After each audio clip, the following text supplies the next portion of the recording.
Please, let's stop deceiving ourselves. It's not today we've been cherry picking. In fact, we've become more cherry than pickers. That's who we've become. It just shows the grand hypocrisy that happens in this country. The same INEC can run to the courts to reconfigure beavers, but can also ignore the court order. But you see, we forget history so much, and I think that's why we're having problems in this country. The fact that we think that it is today things went bad as regards the rule of law and judiciary, we forget. Sorry, I'm going to quote Fela again. People say I quote Fela too much. When Fela said judge they beg in the 80s, how a judge charged Fela, and we know what happened in that case. So let's not surprise ourselves. INEC doesn't respect the rule of law. It's as simple as that.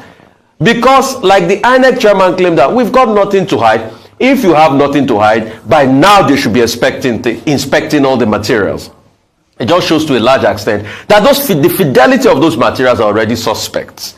And it will take a lot of convincing for INEC to say otherwise. But I'm not surprised. An institution that couldn't abide by the own guidelines he did right. Will you think we abide by a court order? That's a big question. An institution that couldn't abide by its own guidelines, do you think we'll abide by a court order? We'll take a short break now. When we return, we'll have Michael Wilson, Road to the to give us updates on global and African business activities. Stay with us. All right, a lot to chat about, Ayo. Yes, I'll make a very quick statement on this one because excellent report there and the details, of course, still unfolding. But one of the things I must say is that it was quite disappointing to hear from the Labour Party candidate yesterday that as at the time he was with us, INEC hadn't yet allowed them access to the materials that the court had ordered should be made available to them.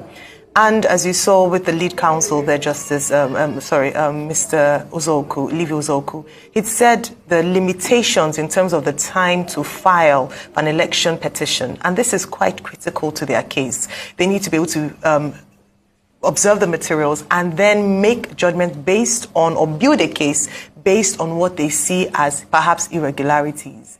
What we're asking INEC to do, and I'm glad that the chairman of INEC was on screen there. You saw him, he spoke, he has given assurances that they would give to all the parties in question access to these documents. What Nigerians are asking for is for INEC to be fair, to play fair, and to ensure that they obey the rulings of the court. When Dr. Bati was speaking earlier, I'm glad that he touched on the part of the rule of law and how this has been handled, particularly in this administration. And I'll end by just quoting Justice Emmanuel Egwim when he was speaking during the ruling of the 3rd of March 2023 on obeying the rule of law. He said the rule of law upon which our democratic governance is founded becomes illusory if the president of the country or any authority or person refuses to obey the orders of court. I'll end there. But very importantly, we have to be seen and be people who recognize and obey the rule of law.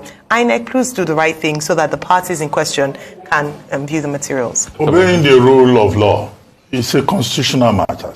I quoted earlier on Section 287. If you don't obey what the courts of the land say, then you are guilty of contempt. Contempt can be in two forms. Contempt in facie curia, that is in the face of the court.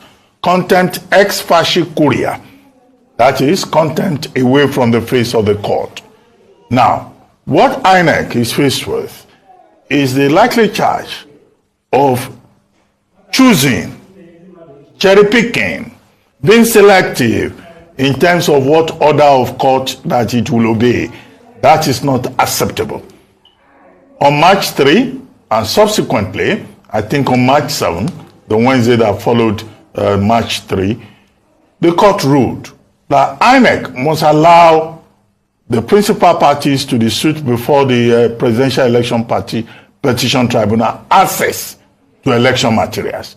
To which PDP, Labour Party, and also the candidate of the All Progressives Congress acting in self-defense. They are also to be allowed access to data in the back-end server. They are also to be allowed access to certified true copies, CTCs, of the data. Now, INEC got for itself a judgment allowing it to reconfigure beavers. What Labour Party is saying is that as of this moment, INEC is obeying the ruling on the reconfiguration of the beavers.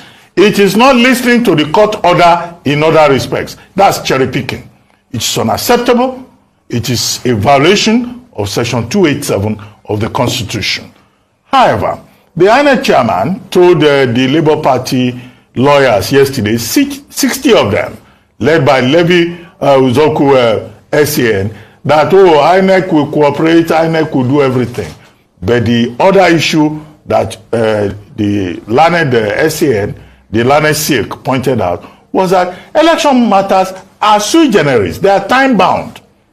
Out of the 21 days available to the Labour Party and the other party, 10 days have already gone.